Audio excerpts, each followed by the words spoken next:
Je me présente, c'est M. Oumar Sarr, proviseur des cours privés Golbert Diagne.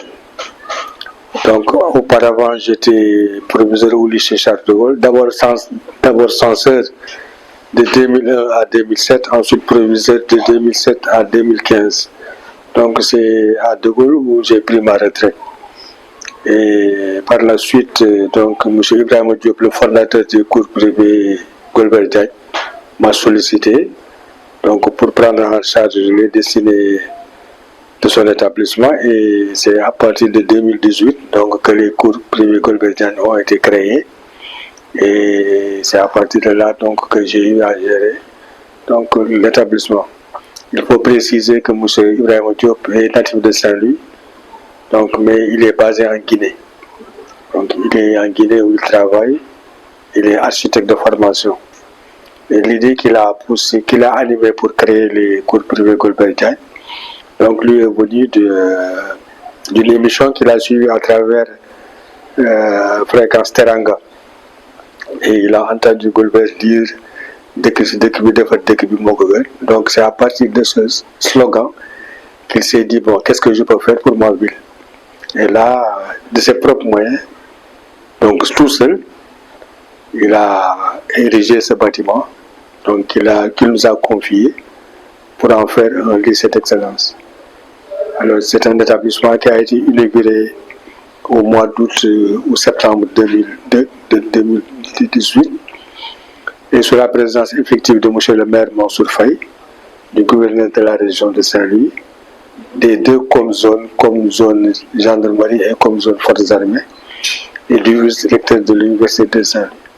Donc c'est à la suite de l'inauguration que nous avons lancé les cours privés Golbert Diagne.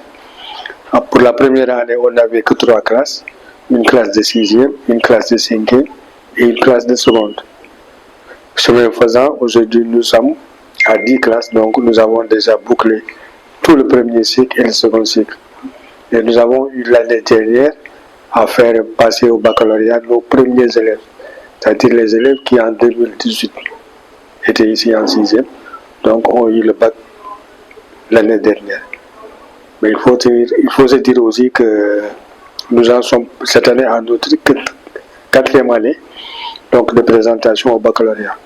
Parce que la première génération, celle de 2018, a eu son bac en 2021. Et tous nos premiers bacheliers aujourd'hui sont à l'étranger. Et là, il faut se féliciter parce que c'est de la qualité des enseignements et de la qualité des professeurs qui nous ont valu vraiment ces résultats. Donc voilà brièvement présenté donc les cours privés Golbert Diagne. Pour le volet formation professionnelle est géré par la direction de la formation, parce qu'en fait nous avons un département formation professionnelle donc qui est au 4e étage et qui est géré par M. Sey. Peut-être l'occasion vous sera donnée donc de pouvoir les rencontrer et là pouvoir travailler avec eux.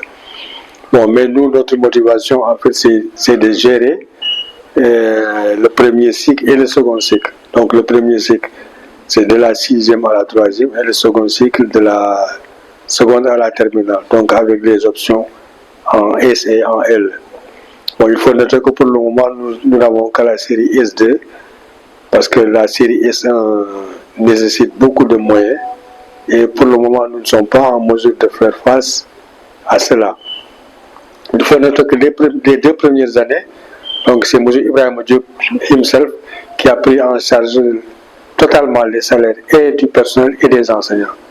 Donc pendant les 2 premières années, vu que les effectifs que nous avions, on n'était pas en mesure financièrement donc de faire face.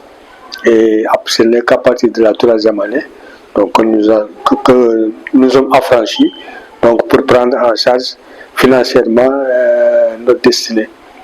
Et présentement, nous remplissons en tout cas toutes les conditions et normes d'un établissement d'enseignement moyen secondaire et général.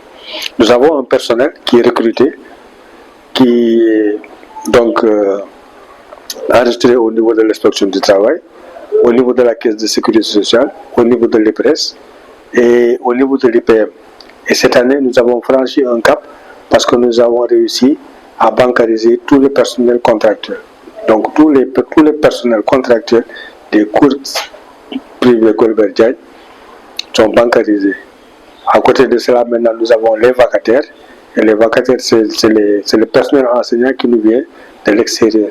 Donc là, c'est les professeurs de lycée qui viennent donc, faire une prestation de service par rapport aux besoins. Parce que nous n'avons pas encore tout notre personnel. Nous voulons recruter, mais malheureusement, parfois, c'est là où se situe le problème. Parce qu'en mathématiques, surtout pour les matières scientifiques, en mathématiques, en sciences physiques et en SVT, on n'a pas encore des jeunes Sénégalais qui veulent se faire recruter dans l'enseignement privé. Parce que au niveau de l'éducation nationale déjà, à ce niveau-là, il y a un manque et ils préfèrent aller faire carrière au niveau de la fonction publique qu'au niveau du privé. Bon, maintenant, pour compléter ce gap-là, nous avons aussi des enseignants chevronnés à la retraite sur qui on compte pour vraiment nous faire le travail. Donc, sur le plan de la qualité de l'enseignement, vraiment, on croise les doigts, mais nous avons en tout cas ce qu'il y a de mieux à Saint-Louis. Et là, ça ne fait que nous réconforter des résultats que nous obtenons, tant au niveau du BFEM qu'au niveau du baccalauréat, et au niveau aussi des examens spéciaux. Parce que ce soit au niveau de l'ESP, que ce soit au niveau de Polytechnique, nous avons des anciens qui sont là-bas. L'enseignement, donc, dispensé, nous avons aussi les activités périscolaires. Ben là, par exemple, au niveau de la recherche, tous nos élèves sont abonnés à l'Institut français. Donc, ils bénéficient de la médiathèque. Ils participent à toutes les activités donc, organisées par l'Institut culturel français. Aussi, nous avons un gouvernement scolaire très dynamique qui est encadré par M. Meldik Mandjami, qui est professeur d'histoire-géographie, qui est contractuel recruté par l'établissement, donc qui est le coordinateur. Donc chaque année, à partir du mois de novembre, après l'élection du gouvernement scolaire, un calendrier est établi et c'est à partir de ce calendrier-là que sont menées les activités périscolaires jusqu'au mois de mai qui aboutiront donc à la journée de l'excellence. À côté de ces activités périscolaires aussi, nous participons aux activités de l'USU, c'est-à-dire toutes les activités organisées par l'académie ou de l'IEF, nous y prenons part. Parce que nous sommes un lycée à long cycle, donc on a un pied au niveau de l'IEF commune et un pied au niveau de l'académie. Et là, nous prenons part à toutes les activités organisées par l'institution, que ce soit concours Miss Mathématiques, que ce soit concours Miss Sciences, nous y prenons part. Et à chaque fois, en tout cas, nous faisons partie, en tout cas, du GOTA.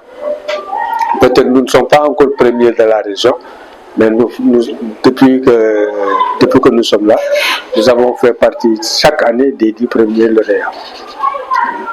Et nous avons aussi, il y a 2 ans, participé au concours international de mathématiques à la personne de El Hadj Malick Diop, qui a été en classe de 3e et qui aujourd'hui est en terminale S2. Le principal atout, c'est que nous avons un établissement qu'on peut appeler HQP, c'est-à-dire nous respectons les hautes qualités environnementales. Quand vous entrez là, vous voyez que c'est la touche de l'architecte qui vous frappe. Parce qu'en fait, il a construit un établissement scolaire.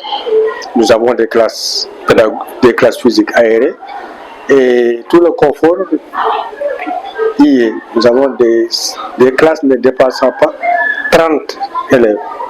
Toutes les salles sont climatisées avec un système de vidéosurveillance. Nous avons des bornes fenêtres au niveau de chaque palier parce que là nous avons 4 niveaux. On a niveau 1 et à chaque niveau nous avons 3 salles de classe. 3 salles de classe, salle physique et pédagogique.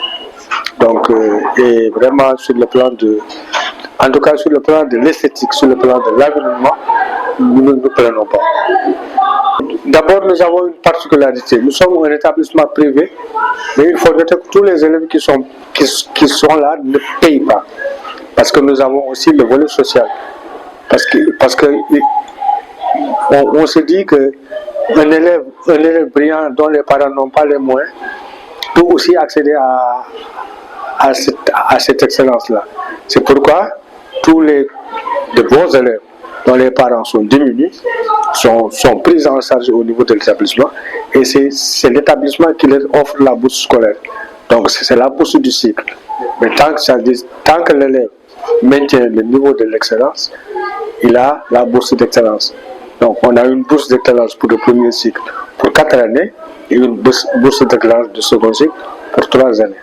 Par exemple, l'année dernière, pour le bac 2025, donc qui s'est déroulé au mois de juillet, tous les élèves qui avaient bénéficié de cette bourse d'excellence-là ont eu le baccalauréat avec la mention. Et ce sont des élèves qui ont été pris en charge depuis la seconde. Cette année, en classe de 3e, nous avons 2 élèves qui nous viennent d'établissements élémentaires de Saint-Louis qui ont aussi à bénéficier de la bourse d'écran et l'une d'entre eux est d'ailleurs première de sa classe. Donc vous voyez, c'est pas bon. M. Ibrahim Diop est vraiment un bienfaiteur. C'est pas parce que les parents n'ont pas d'argent que l'enfant dont les parents n'ont pas les moyens n'a pas le droit de venir à Golbert. Voilà. Parce que dans l'établissement, il n'y a pas que des Sénégalais. Nous avons une forte colonie mauritanienne, nous avons des Italiens, nous avons des Américains, nous avons des Espagnols. Nous avons aussi des Congolais cette année. On a aussi un élève qui nous vient de la Chine, sénégalais d'origine, mais que nous venons de la Chine. Donc il y a 3 ans, les élèves mauritaniens nous avaient suggéré d'organiser une petite fête à l'occasion de l'indépendance de notre pays, donc à la date du 28 novembre. Donc on a participé, ensemble nous avons fait la fête. Mais à notre niveau, nous avons essayé de formaliser cela et donc de pérenniser cette fête nationale de la Mauritanie. C'est pourquoi cette année, nous avons pris sur nous d'organiser la fête en invitant des autorités académiques. Donc nous avons adressé une correspondance à l'inspecteur d'académie pour qu'il puisse présider la cérémonie. Il s'est fait représenter. Nous avons invité l'IF de Saint-Louis commune, l'IF de Saint-Louis département. Nous avons aussi convié à la fête le président du conseil communal de la jeunesse. Donc tout ce bon monde-là a eu à participer à la fête. Et nous avons aussi invité les parents mauritaniens et le bureau de l'association des parents d'élèves. Et ça a été une belle fête. Et d'ailleurs, à l'issue de cette fête-là, un représentant de l'IF département nous a suggéré la prochaine fois d'élargir la base, d'en informer les collectivités locales pour vraiment que cette fête-là puisse refléter en tout cas tout ce que nous attendons de ça. Le mot de la fin, c'est que nous envisageons demain d'organiser un goûter partagé, mais nous allons sortir des sentiers battus. Ce ne sera pas un goûter partagé où les élèves viendront donc se restaurer. Non, nous allons vers ce qu'on appelle le vivre ensemble.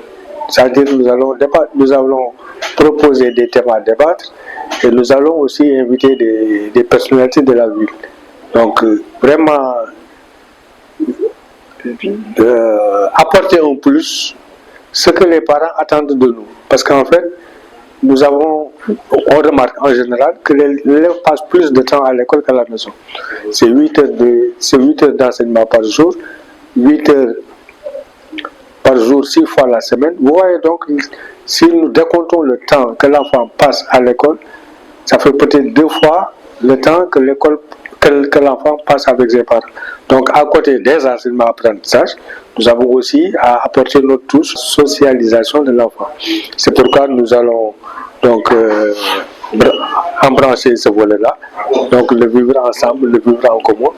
Et là, nous allons programmer une série d'activités qui va nous amener au mois de mai à la journée de l'excellence, dont déjà nous avons un parrain qui est disposé en tout cas à nous accompagner, et le fondateur aussi, je crois que sera dans toutes les dispositions.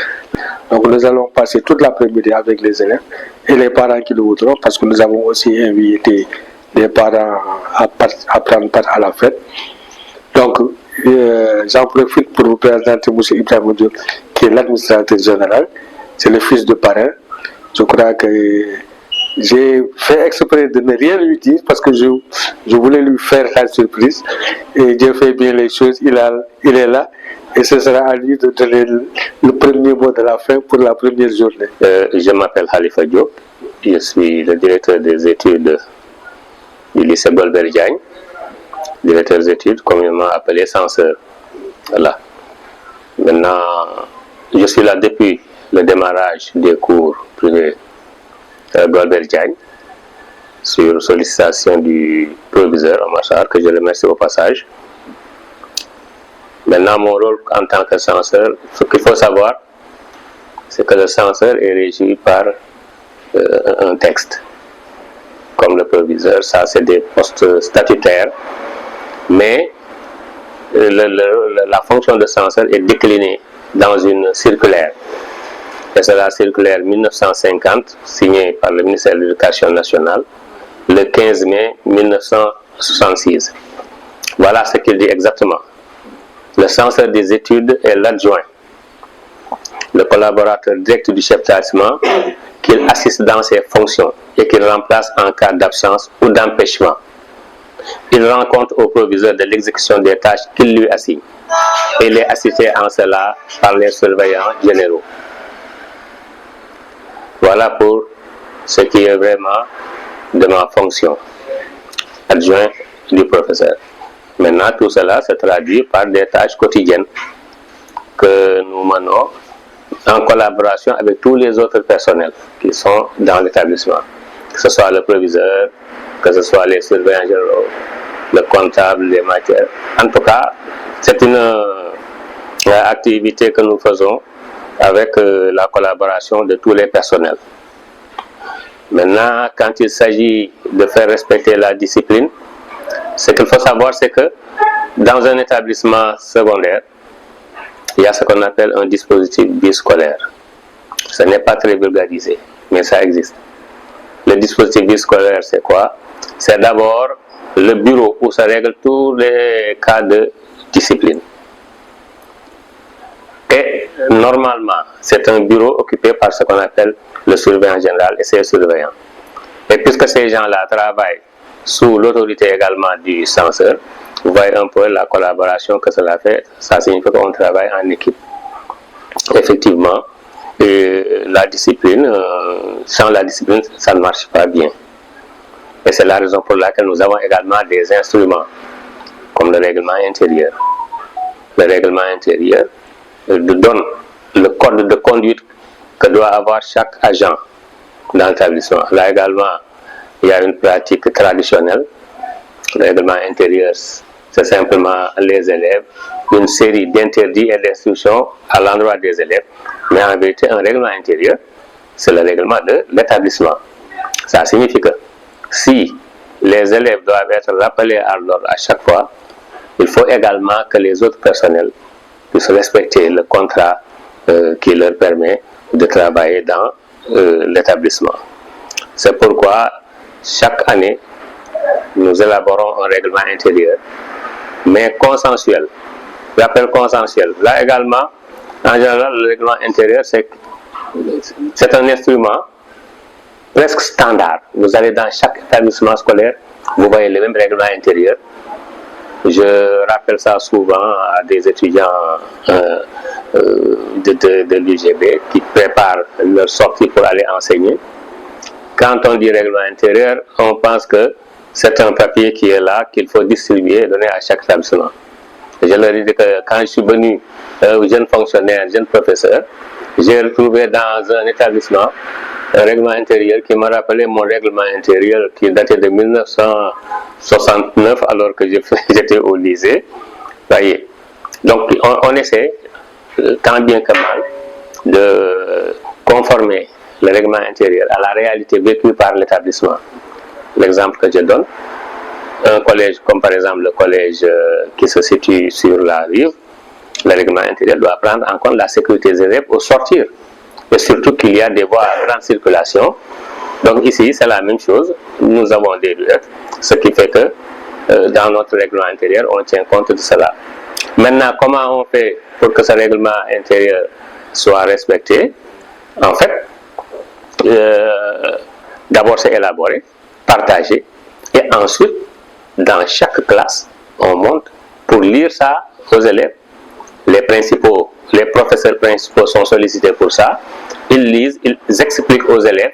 Et ensuite, on affiche ça dans chaque salle de classe pour que les élèves n'oublient pas.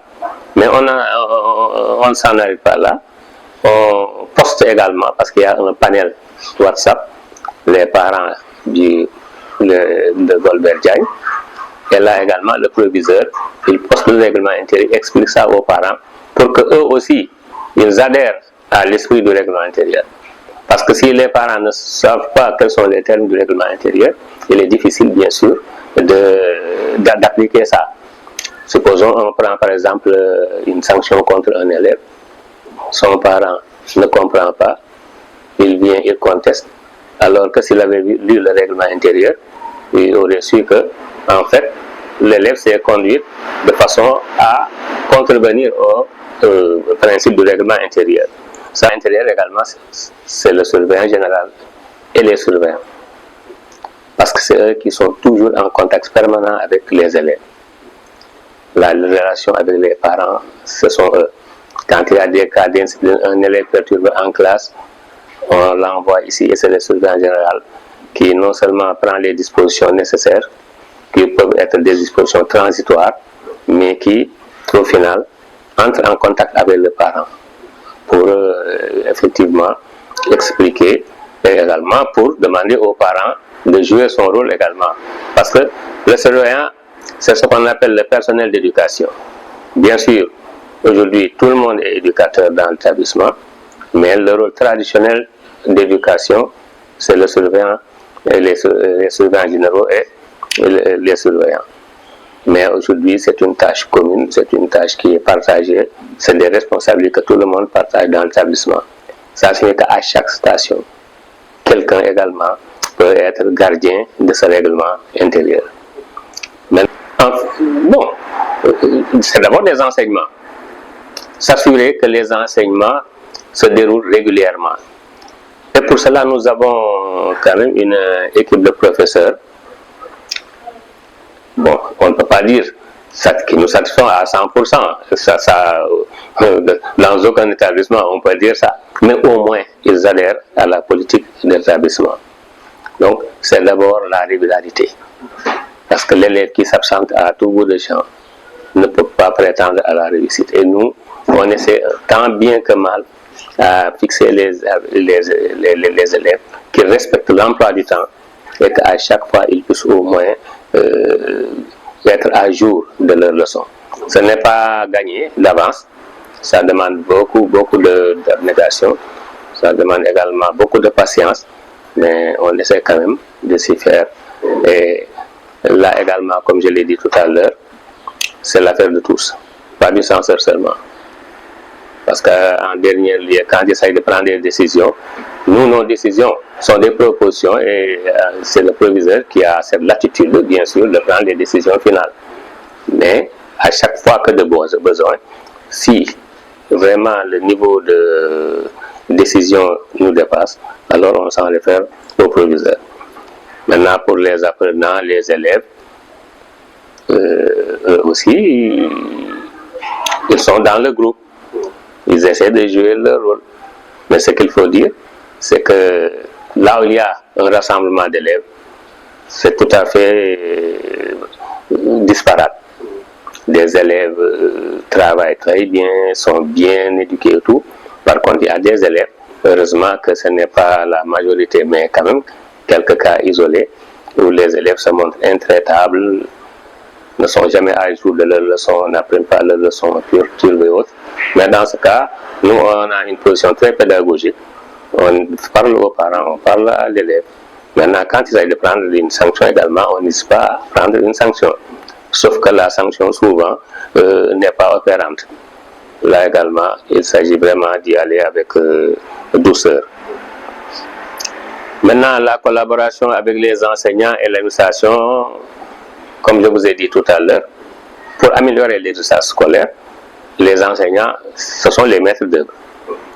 Souvent, quand même, ils se plaignent. Se plaignent pourquoi? Parce qu'une classe se montre intraitable, ou bien un petit groupe dans une classe fait désordre, et ils attendent de l'administration qu'on prenne des mesures. Mais c'est que l'administration également là, on prend des mesures. Mais les mesures les plus extrêmes sont évitées. Parce que quand il s'agit d'exclure un élève, parce qu'il perturbe un cours, on l'exclut pendant 10 cours, ouais, non seulement il perd le cours, mais il perd encore 10 autres cours. Ce qui fait qu'en général, on recourt très rarement à ces exclusions, mais quand même, souvent on est obligé de faire cela. Mais ce n'est pas seulement la perturbation. Certains élèves, par exemple, viennent toujours sans leur cahier ou bien sans leur livre. Mais souvent, là également, c'est le parent qui est responsable. Parce qu'il y a pas plus tard que cette semaine, il y a des élèves qui ont été écartés du cours. On les a envoyés dans mon bureau. Et quand j'ai demandé, tous les 4 ou 5 élèves ont dit, mais on a bien dit ça à nos parents. Mais ils ne veulent pas acheter. Ça, vous voyez, là, on est obligé de le dire aux parents, si on n'achète pas le livre, alors que il ne va pas rejoindre la classe sans ce livre. Souvent, ce sont des décisions radicales qu'on prend. Ce n'est pas de bon cœur qu'on fait cela. Mais quand même, il faut que également l'établissement marche et il ne faut pas laisser une poignée d'élèves pourrir la situation comme ça. Nous, on espère que c'est ça qui va nous donner de bons résultats scolaires.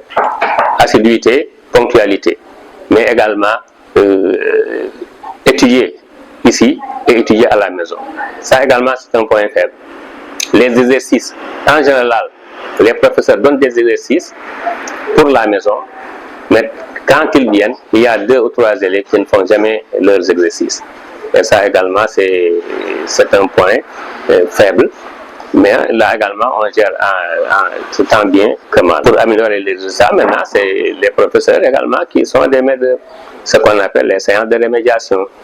Par exemple, à chaque fois, quand un devoir est fait et que les notes ne sont pas bonnes, c'est l'occasion pour le professeur de voir qu'est-ce qui ne marche pas.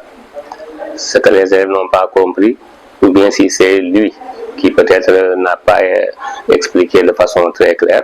En tout cas, en collaboration avec eux, on essaie de trouver des solutions. De temps à autre également, on recourt à ce qu'on appelle les professeurs principaux. Chaque classe a un professeur principal qui est l'interface entre les élèves et ses collègues professeurs. Il n'est pas leur chef, il n'est pas non plus un arbitre pour trancher, mais il facilite. De sorte que souvent, il arrive que des élèves viennent de dire « Ah, notre cours de maths, on ne comprend pas beaucoup. » Soit le professeur, il va très rapidement, ou bien en tout cas, son niveau d'explication nous dépasse. Là, on les renvoie tout juste au professeur principal qui parle avec ses collègues. Mais les collègues savent qu'ici, il ne vient pas pour s'immiscer simplement dans leur cours, mais c'est légitime que ces problèmes-là soient posés et ensemble, on essaie de trouver des solutions. Tout ça, ça fait partie des mesures que nous prenons en général pour que les enseignements se déroulent au mieux et pour que également les résultats soient améliorés. Pour encadrer la collaboration avec les enseignants, moi, les enseignants en général, on est dans une ligne hiérarchique. Ça signifie qu'ils sont sous l'autorité directe du censeur qui est sous l'autorité du proviseur. Ça signifie que quand il s'agit de, par exemple, de demander une autorisation d'absence, le censeur va signer et le surveillant général également va contre-signer. Parce que là également, on évite un peu que des gens quittent, on ne sait pas quand et on ne sait pas pourquoi. Quand on s'absente pendant plusieurs jours, ça vous voyez un peu ce que ça fait dans les états scolaires. Mais tout le monde comprend ça. Les professeurs ne se déplacent jamais sans au préalable déposer une autorisation d'absence et ça nous permet d'éviter le désordre.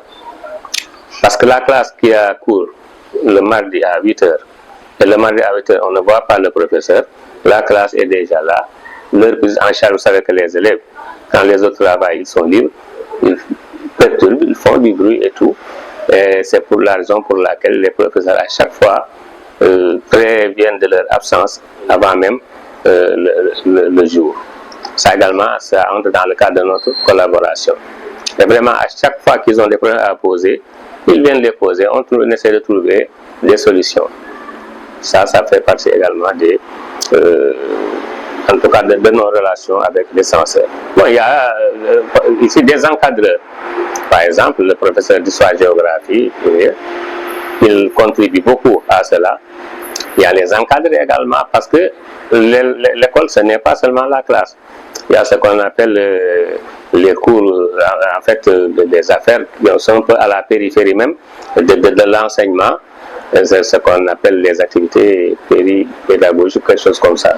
Alors, l'encadrement, c'est la participation, par exemple, au sport scolaire, c'est la participation également au gouvernement scolaire. En tout cas, c'est un ensemble d'activités en dehors de la classe. Et en vérité, c'est ça qu'on appelle la vie scolaire. Et là-bas, il y a des profs qui sont très volontaires et qui font le travail. Chez nous également, on peut quand même vraiment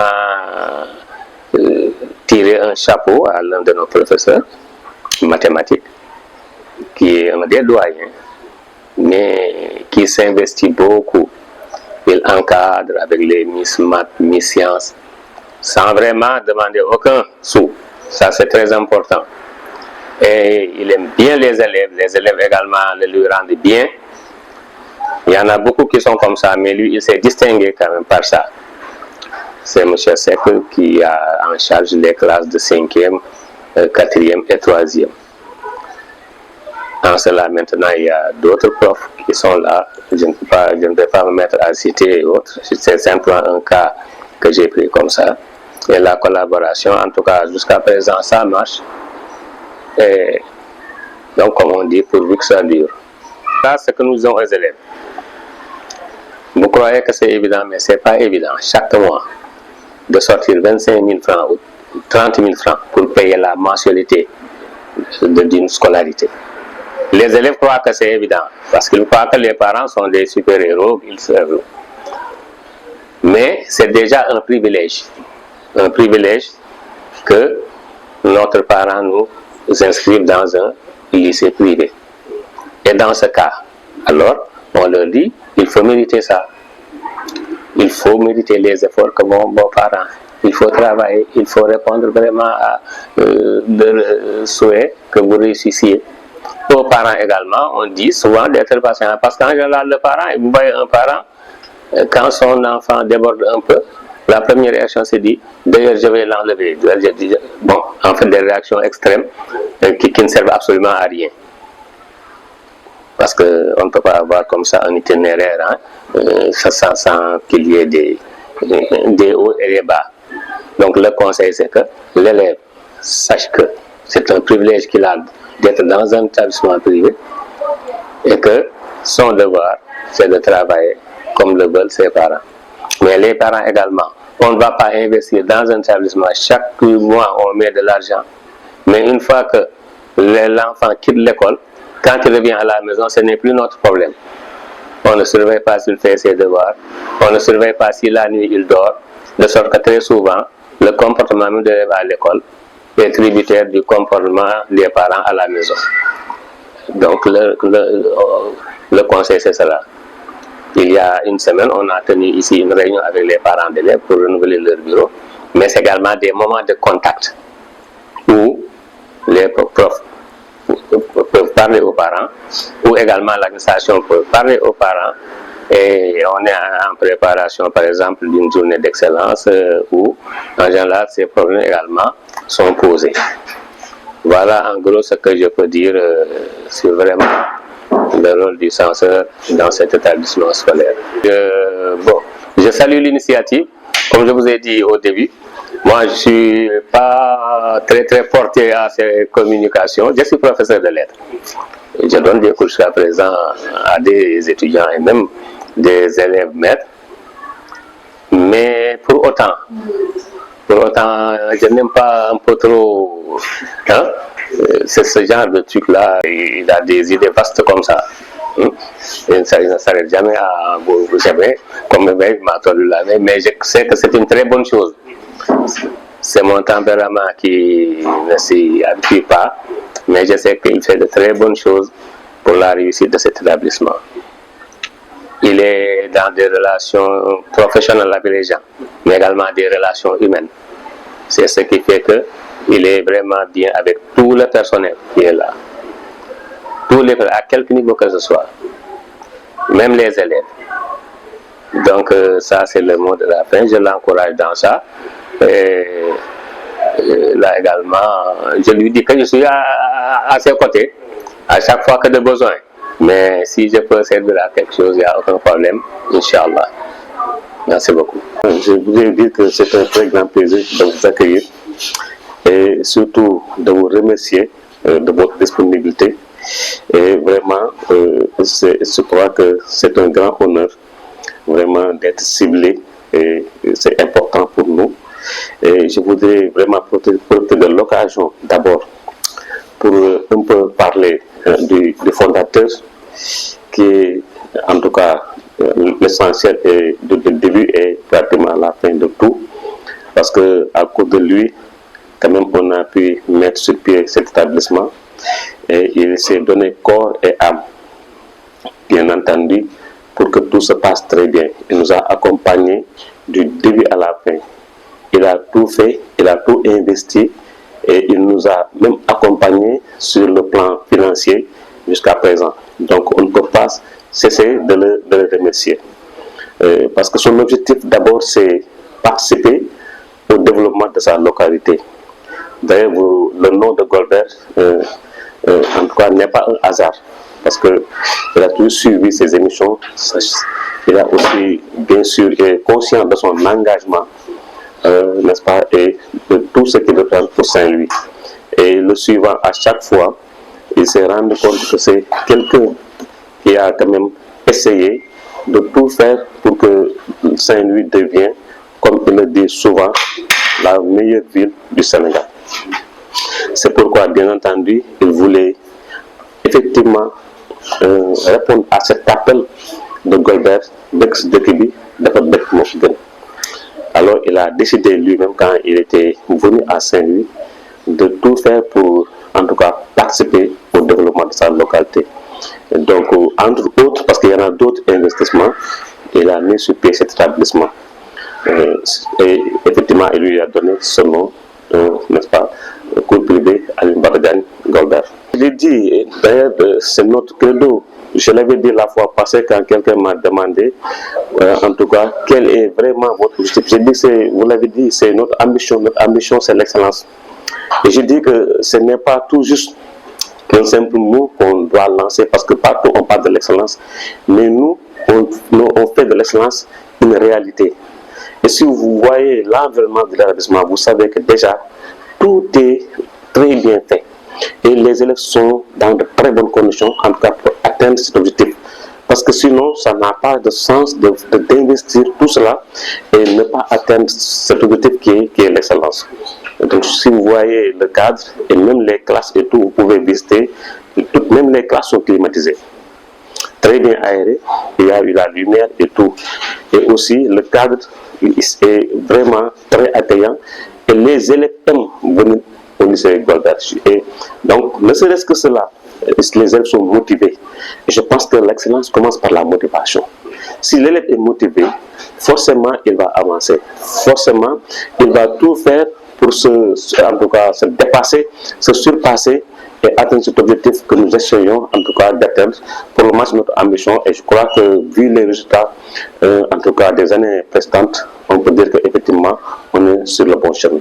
Je vais commencer d'abord par les parents d'élèves parce que c'est important aussi pour nous et on va insister pour dire que quand même Golbert est une famille et ce n'est pas seulement un cadre, ce n'est pas seulement l'administration, ce n'est pas seulement les professeurs, mais aussi les parents ont un très grand rôle à jouer pour vraiment ce développement, le développement de l'établissement.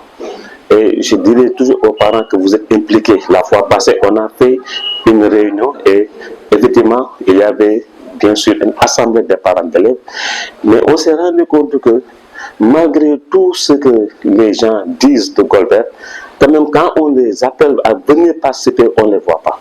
Donc il y a un taux très faible de participation des parents d'élèves. Alors que nous, ce que nous souhaitons, c'est leur implication.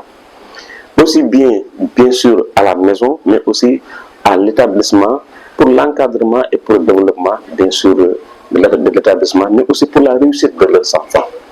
Aux enfants aussi, aux élèves, de leur demander de fournir un très grand effort. Parce que, en tout cas, il faut travailler, comme l'a si bien dit, pour réussir. Rien n'est encore acquis. Rien n'est facile. Et je crois qu'il faut qu'on essaye de se surpasser, de travailler davantage et d'être sérieux, n'est-ce pas, pour pouvoir réussir. Parce qu'on s'est rendu compte que maintenant, et c'est général, c'est l'axisme total au niveau des élèves. Et bien sûr, il y a l'influence des réseaux sociaux et tout. Mais quand même, essayons en tout cas de fournir l'effort, n'est-ce pas, qu'il faut pour atteindre cet objectif qui est l'excellence. Et je crois qu'on a en tout cas de l'espoir et on ne cesse de leur donner ce message, de leur parler. On ne cesse de venir, parfois même les conseiller en dehors des cours pour les impliquer davantage, pour les motiver davantage, mais surtout pour les conscientiser. Et c'est très important.